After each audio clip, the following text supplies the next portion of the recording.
반갑습니다. 할렐루야. 네.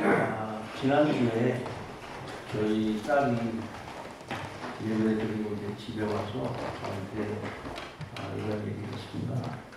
오늘 오 목사님께서 다음 주에는 아주 유명한 강사 목사님이 오신다고. 그래서 그럼 나는 아닌데 스케줄이 잘못됐나 했습니다. 네. 오 목사님은 한 발 앞서가시는 오 목사님 참 존경스럽고 대단하십니다. 아무 죄 없는 유명하지 않은 저를 유명 강사로 포장해가지고 오겠구만. 또 이렇게 만나뵙게 해서 너무 반갑습니다. 그리고 죄송합니다. 유명 강사가 아니에요.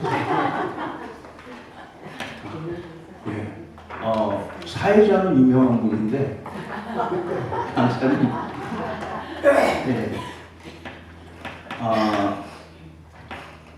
지난주에 그 부활절을 맞이하고 벌써 2주일 지났습니다.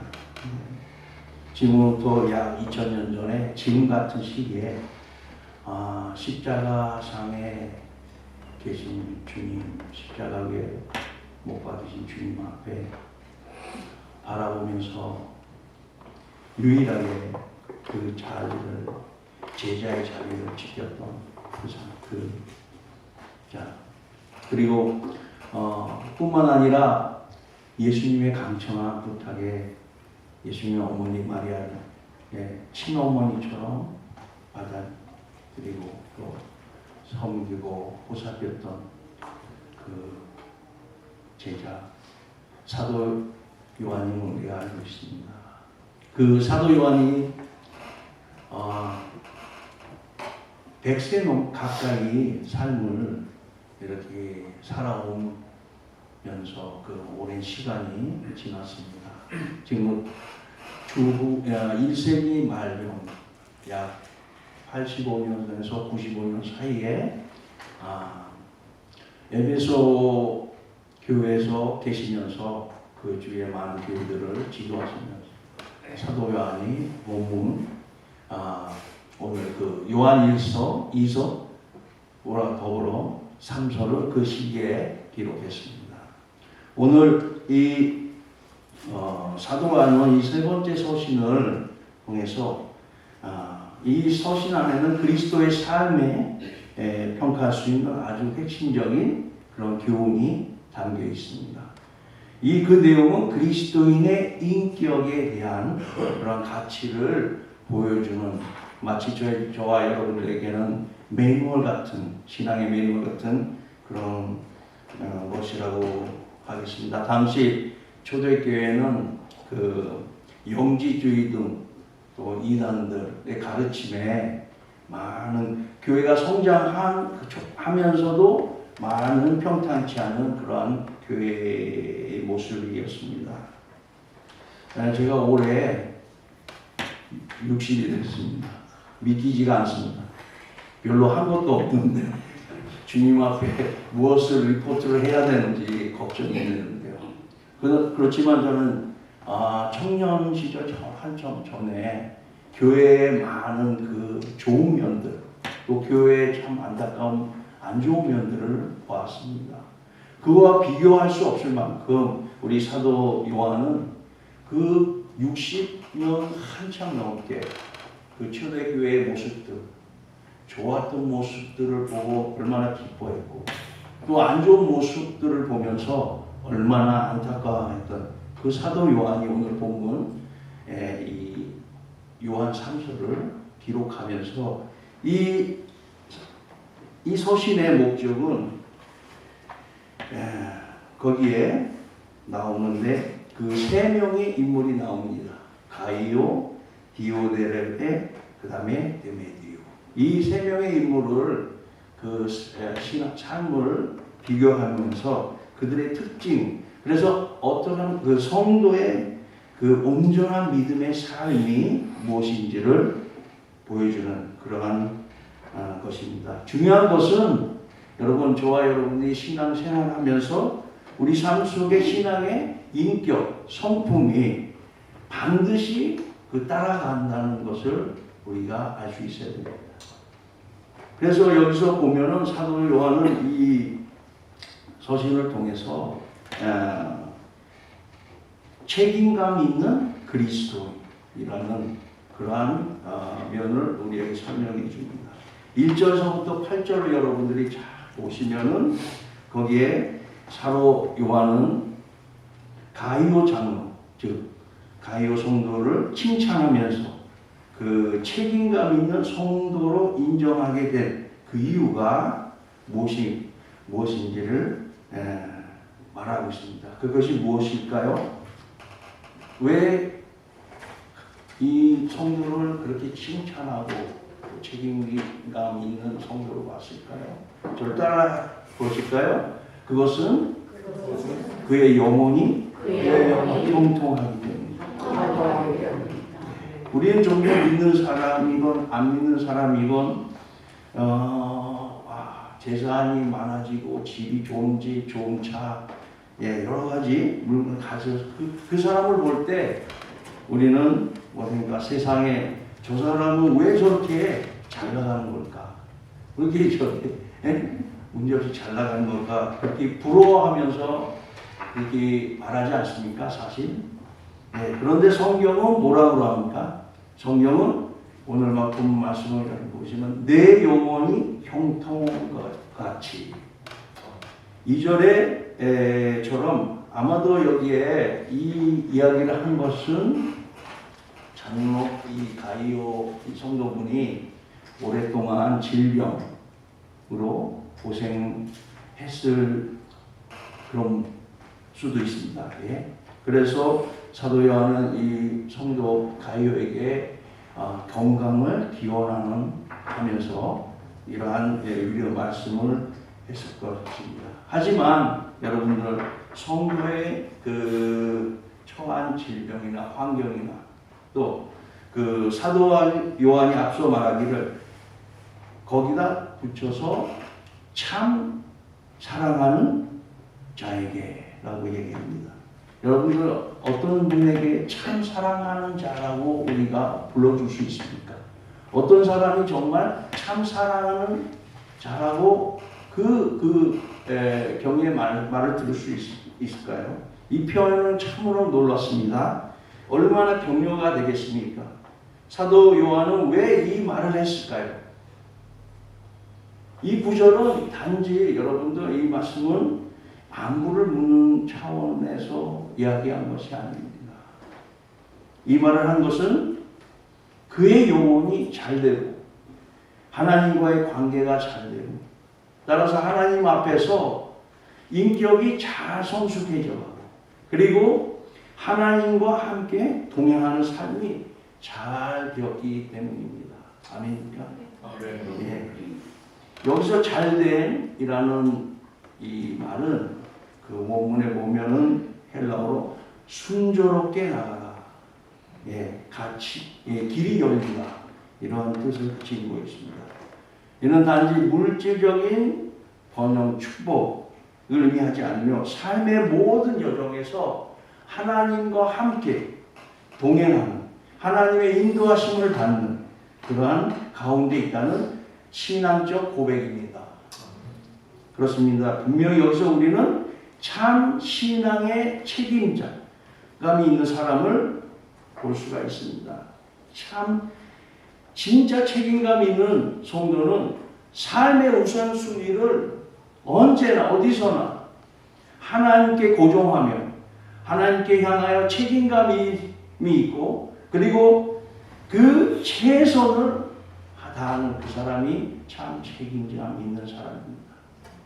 그렇게 할 때 점차적으로 하나님께 참 책임감 있는 그런 성도가 교회에 참 책임감 있는 사람이 되는 것이고 이웃 구슬을 위해서 참 책임감 있는 사람이 될 수 있고 또한 큰 영향을 미칠 수 있습니다. 여러분 그것으로 충분합니다. 아멘. 그리스도인의 삶에서 책임감 있는 사람 첫 걸음은 재산의 풍요가 아니고 영혼의 풍요입니다. 많은 분들이 더 좋은 것, 더 좋은 집, 더 좋은 직업, 또 더 좋은 자녀들이 학교를 다니고 학교를 졸업하고 더 좋은 배우자를 만나고, 그래서 야, 참 하나님께서 나를 이렇게 축복해 주셨구나 라고 말합니다. 맞는 말입니다. 절대 틀린 말이 아닙니다. 당연히 감사해야 할 말입니다. 그리고 이 좋은 교회에 모든 분들이 영적뿐만 아니라 육적으로도 부하셔야 됩니다. 그리고 그래야지 가정이나 교회나 넉넉하게 어려움 없이 운영해 나갈 수 있는 것입니다. 하지만 그것은 전부인 것처럼, 그것이 다 된 것처럼, 다 이룬 것처럼 이러한 인식을 하는 그 함정에 우리는 스스로 속지 않도록 조심해야 됩니다. 하나님 앞에서 오는 경제적 풍요, 그리고 영적, 그것이 반드시 영적 풍요의 상징이 아닙니다. 예수 믿고 병 고치고 그래서 육체적인 건강을 얻었다 해서 그것이 영적 건강의 상징이 아닙니다. 사도 요한은 여기 가요를 향해서 정말 존경하면서 내 영혼이 잘됨 같이라고 고백합니다. 이 말은 즉시 당신의 영혼이 얼마나 잘 되는지 보십시오. 이것이 진행형입니다.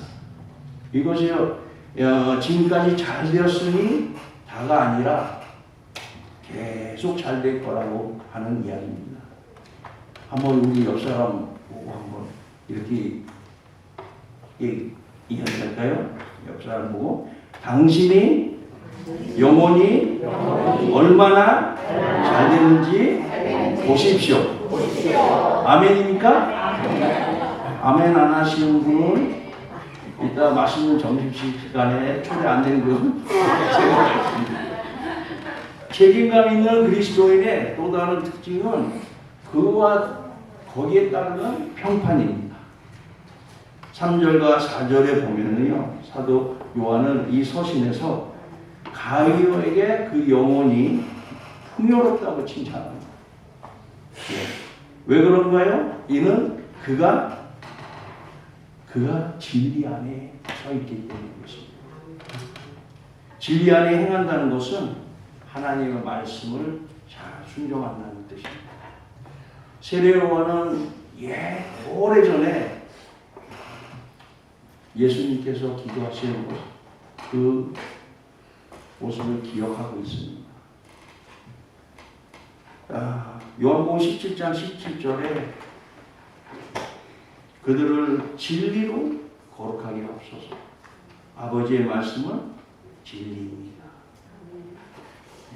바로 이러한 이유로 그 모습을 보는 사도 이 요한은 가이오에게 이 서신에서 칭찬을 그리고 평판의 일까지 정말 명확하게 표현하고 있습니다. 그는 진리를, 이 가이오 성도는 진리를 믿을 뿐 아니라 진리 안에서 행한 자입니다. 이것이 바로 가이오가 받은 평판입니다. 며칠 전에 제가 폭스뉴스에서 정말 그 놀라운 이야기를 들었는데, 현재 미국의 많은 곳에서 그 젊은이들이 다시 교회로 돌아오고 있다는 뉴스를 했습니다. 그걸 들으면서, 근데 그 청년들 세대가 그런데 너무 좀 알고 싶어서 저희 집에 계신 그 같은 세대에 계신 분한테 물었습니다. 그랬더니 괜히 물었다가 혼났습니다. 그게 아주 무서운 영어 선생님이거든요. 그래서 저거로 발음이 안 좋은데 따라해봐요. G브라. 제네레이션 G 이런데요. 근데 이 세대는 초고속 인터넷 세대에서 자랐기 때문에, 그러니까 97년서부터 2012년 사이에 태어난 분이죠. 근데 그분들을 이 세대를 소위 디지털 네티브, 디지털 원주민이라고 이렇게 부르는데요. 그 한 청년이, 그 중에 인터뷰하는 한 청년이 이런 얘기를 했습니다. We are hungry for the truth.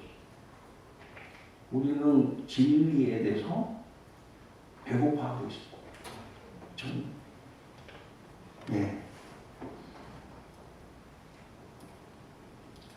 여기에 가이오가 바로 그 진리를 믿었을 뿐만 아니라 진리를 따라서 실천했던 사람입니다.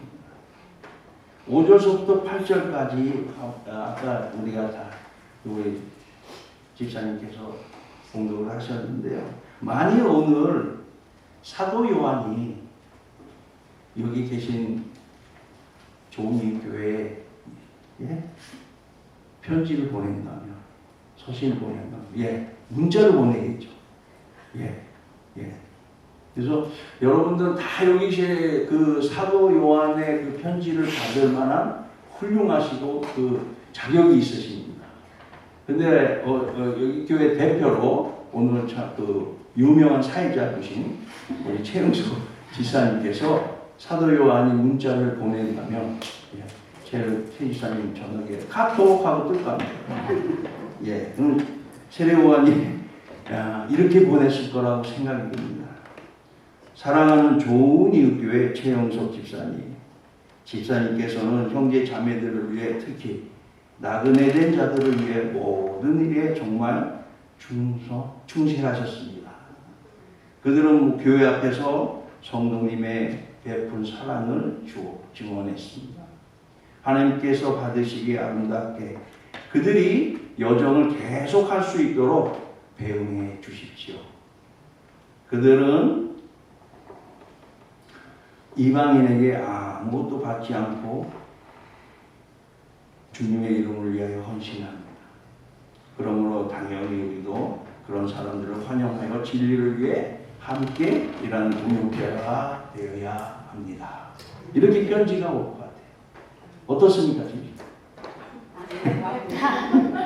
가이오가 보여준 인격, 미덕은 무엇입니까? 바로 나그네인 사람들을 충실히 잘 대했다는 것입니다. 받아들였다는 것입니다. 이것이 바로 책임감 있는 성도의 모습입니다. 그래서 이 서신은 그리스도의 인격이 얼마나 중요한지 보여주고 있는데요. 그 하나님의 말씀에 충실할 뿐 아니라 그 개인의 그 삶, 직업 물론이고 또 사역, 봉사 모든 면에서 그렇게 했다는 것입니다. 몇 달 전에 제가 여기 사역하는 곳에 지금 현재 두 히스패닉 교회가 와서 토요일만 봉사를 합니다. 근데 언젠가부터 그 같이 오시는 분들 중에 보이지 않는, 모르던 분들 이렇게 오시더라고요. 보니까는 교회에 전혀 다니지 않는 사람들. 그래서, 이웃분이나 친구분들. 그래서 음식 만들기 좋아하시는. 그래서, 저기 어느 교회 가면은, 이렇게 한다. 그러니까, 너무 좋다. 하고, 온 거예요. 근데 그 중에 한 분이 몇 달 전에 거기 왔다가 예수님 만났습니다. 그리고 2주 후에 그 목사님 통해서 정갈력이 세례를 받았어요. 그리고 그 다음에 무슨 행사 있을 때 이렇게 보면은, 이분이 교회 안 다니는 분 맞나? 교회 한 오래 다니는 거죠. 열정적으로 열심히 막 하는 것이었어요. 근데 저는 기쁘면서, 칭찬하면서, 한쪽으로는 좀 찝찝했습니다. 왜냐면, 남의 어장에 와가지고, 고등어 잡으러 왔다가, 참치 고래를 잡았다. 예. 그러니까 저는, 뭐죠? 남은 장사를 못하는 거예요. 그쪽에는 수주만 있는 거죠. 근데 그런 행동이 계속 모르는 사람들을 데리고 오는 겁니다. 그 맛을 받는.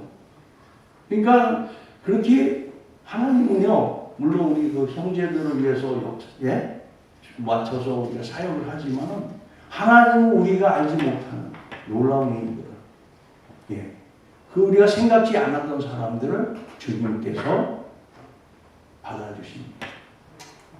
그리고 얼마나 열심히 하는지 모르겠어요. 책임감 있는 사람이 되기 위해서는 무엇보다도 이러한 일들은 어떻게 일어납니까? 따라하시겠습니다. 순수한 마음으로 임할 때 영혼이 풍요롭게 되는 것입니다. 그리고 그 사랑은 순종을 의미하죠. 그러니까 저희가 아는 것, 가진 것, 이 모든 것을 모든 영역에서 진리에 충실할 때, 그리고 확고한 의지를 결단으로 행동할 때 놀라운 일들이 일어납니다. 그 다음에 보면은 두 번째 사람이 나오는데요. 9절에서 보면은 그의 성품은 다음과 같이 이야기하죠. 다시 이거를 쉽게 세 번역으로 얘기하면은 사도 요한은 그 교회에 편지를 썼습니다. 그러나 그들 가운데 으뜸이 되기를 좋아하는 디오드레베라는 우리를 받아들이지 않는 자가 있었답니다. 그의 인격은 뭡니까? 이분의 인격이 뭡니까? 자기만의 교만. 아마도 이 디오드레베는 교회에 중요한 위치에 있던 사람이 있을 수 있습니다. 이 서신에 이렇게 지명할 정도로 이름이 나올 정도로면 그가 혹시 교회 장로, 집사, 권사 아니면 교사 있을 수도 있습니다.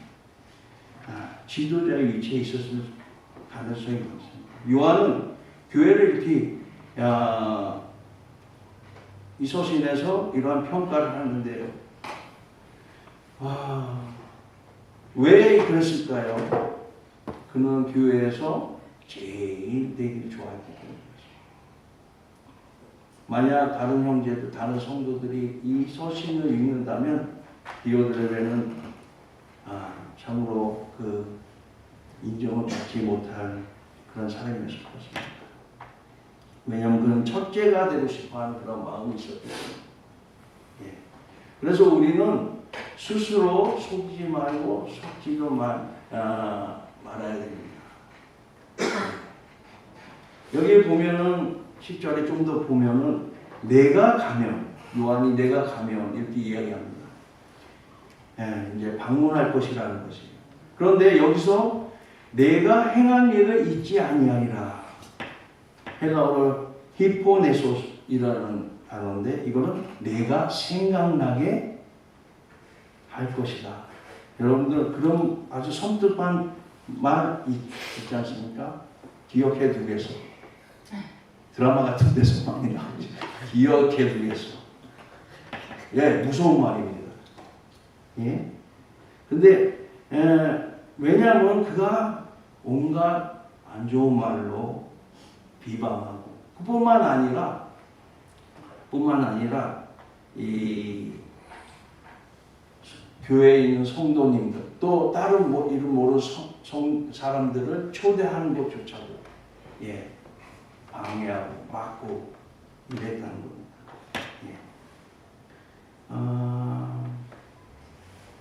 디오드레베는 교회에서 성도에게 충실하지 않았습니다. 그 말은 진리에 충실하지 않았습니다. 참된 그리스도의 성품이 부족했기 때문이죠. 그래서 우리는 조심해야 되는데요. 디모데 전서 3장 1에 보면요. 1절 7절에 목사에게 요구하는 의무와 책임은 강조하는 부분이 있습니다. 더불어 같은 장에서 8절 13절 집사에게 요구하는 자격들을 강조하고 있습니다. 성경은 왜 이런 말씀을 강조하는 겁니까? 바로 참된 성도의 인격을 갖도록 하기 위해서 강조하는 것입니다.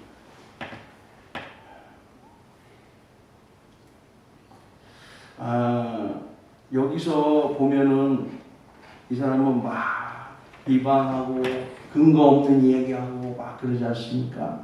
이것은 마치 여러분 앵무새처럼 의미 없이 반복하는 것입니다. 앵무새는 사람과 비슷해요. 소리를 내죠. 그런데 반복하고 흉내낼 수 있지만은 그 소리는 아무 의미가 없습니다. 제가 이 얘기는 설교 때 한 번도 얘기를 안 했는데요. 제가 남미에 있을 때 앵무새를 키워본 적이 있습니다. 네, 앵무새를 키웠는데 이름이 또또 T.O.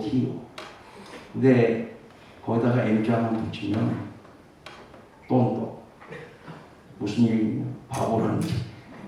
근데 그 이름을 제가 진 게 아니라 거기 원래 있던 집에서 한번 키워보지 않나. 근데 너무 신기했거든요. 말을 너무 잘해서. 그래서 그 또또가 저희 집에서 제일 좋아했던 사람이 저희 어머니. 자, 먹여주고 챙겨주고 그러니까 어머니가 어디 잠깐 다니면 너무 난립니다. 막 개가 꼬리 들듯이 날개도 막 퍼뜨리고 난립니다. 저는 배고플 때만 찾습니다.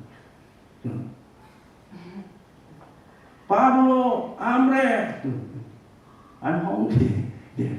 근데 한 번은 제가 그 바깥에 이제 데리고 나갔는데 이제 신호동에 어느 예쁜 아가씨가 옷을 기다리고 서 있었어요. 그런데 갑자기 얘가 휘파람을 가지고 나도 놀랐죠. 난 그런 거 가진 적이 없는데. 근데 그 여자분이 저를 째려보는 거예요. 그래서 나는 나 아닌데 얘인데.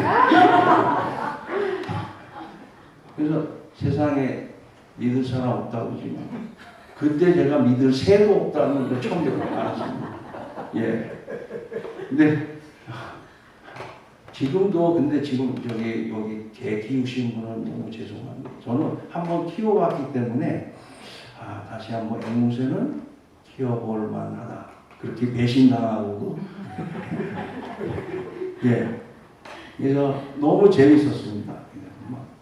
예. 함께 축구 보면 막 골 그러면 지가 뭐 축구에 대해서 아는 것처럼 막 예. 아멘 참 예. 너무 재밌었는데 그런 세례도 배신을 때리는 거라고요. 예. 이와 같이 앵무새처럼 막 얘기한다는 거죠. 디오드레베는 교회에서 성도에게 충실하지 않았습니다. 자, 그 다음에 빨리 넘어가면은 또 부분에 그리스도인의 성품이라는 맥락에서 정말 존경받는 사람이 하나 나옵니다. 그는 데메디오인데요. 모든 사람이 데메디오에게 대한 증언을 합니다. 데메디오 성도는 그러니까 이분을 아는 모든 부분들은 하나같이 한결같이 이 사람의 인격, 성품에 대해서 같은 사람으로 알고 있습니다. 사실 이거 매우 어렵습니다. 그렇지 않습니까? 우리가 얼마나 많이 실수하고 그렇습니까? 이러한 인품을 갖는데 이것은 수년간 신학 공부를 해서 박사 학위를 얻어서 얻어지는 것이 아닙니다. 이것은 인격적인 삶을 통해서 얻어진 걸로 믿습니다. 데메트리오에 대해서 누가 증언합니까? 바로 진리가 데메트리오에 대해서 증언합니다. 하나님 말씀과 데메트리오의 삶을 비교해 보면 그가 얼마나 충성스러운 사람인지 알 수 있습니다.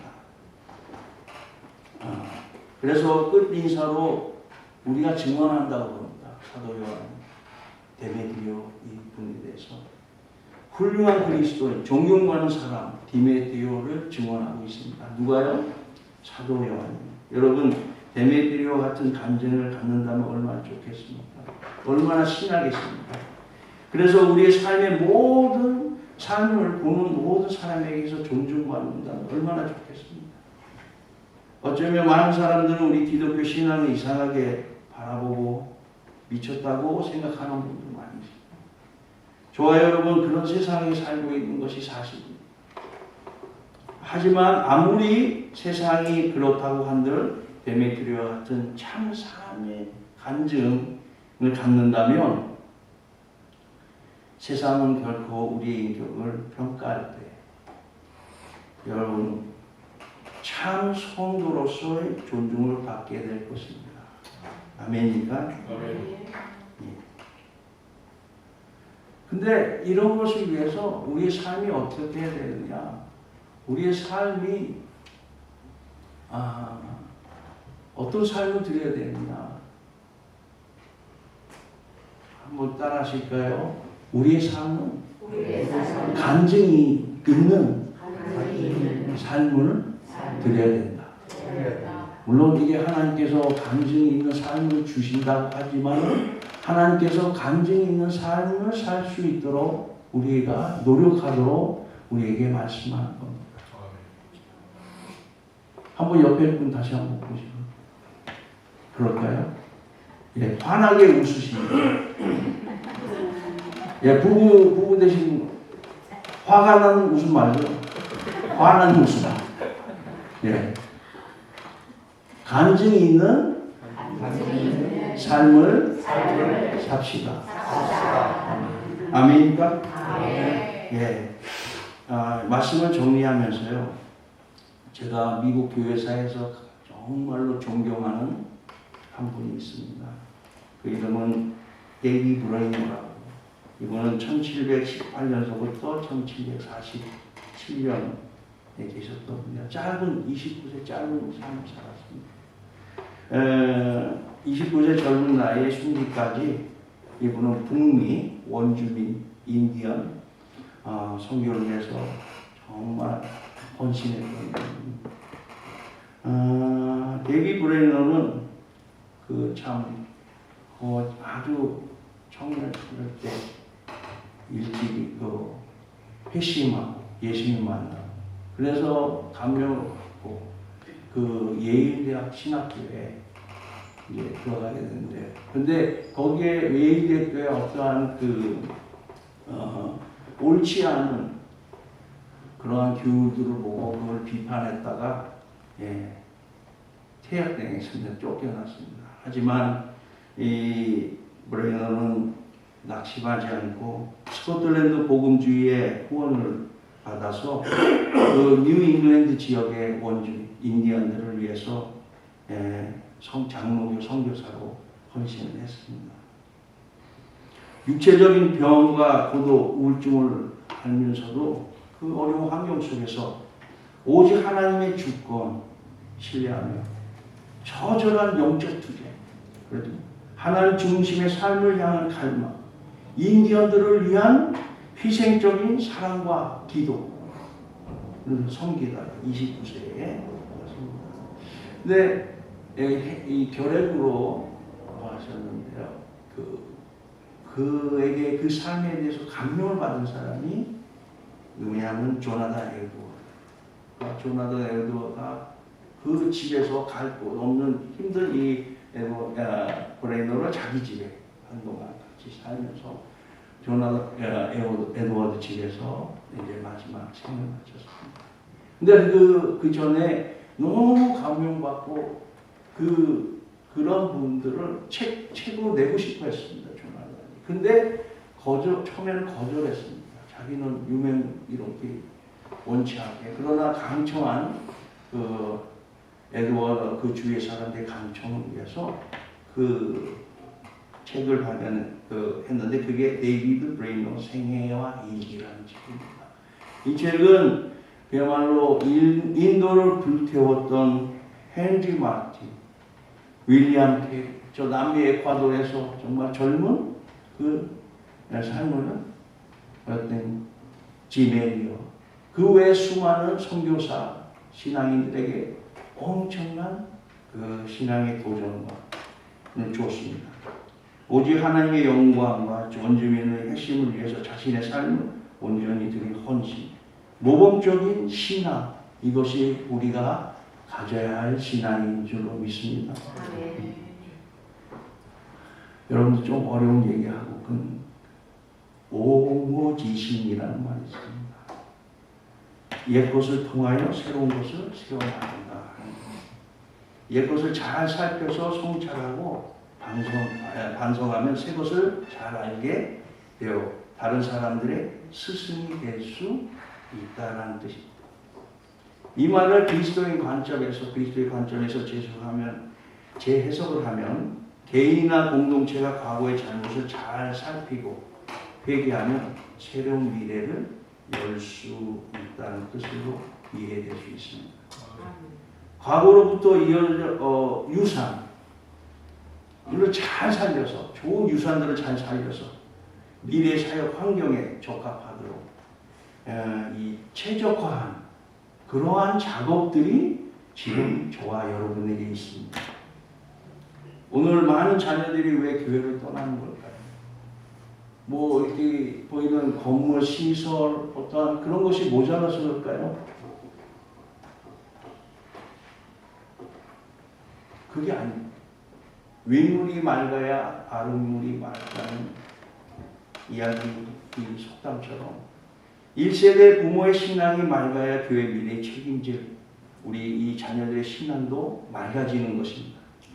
진정 우리에게 필요한 것은 진리가 보이는 맑고 진실한 인격의 성품의 신앙 유산을 소유하고 전해줘야 하는 것입니다. 저는 설교문을 준비하면서 이 부분에서 오랫동안 멈추고 진행을 못했습니다. 오랫동안 며칠.